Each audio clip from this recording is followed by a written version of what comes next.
Okay, here is a brand new American Standard unit. It replaced a Linux unit from about 2006, I think. This is from March of 2021, and this is a 5-ton.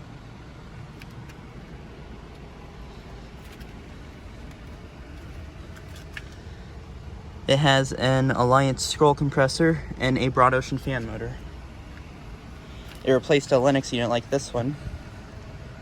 This one's from 2007, and it's a 5-ton. And none of these are running right now.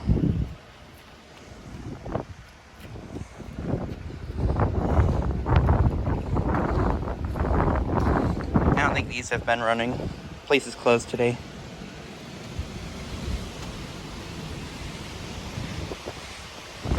Nice new unit. Anyways, thanks for watching.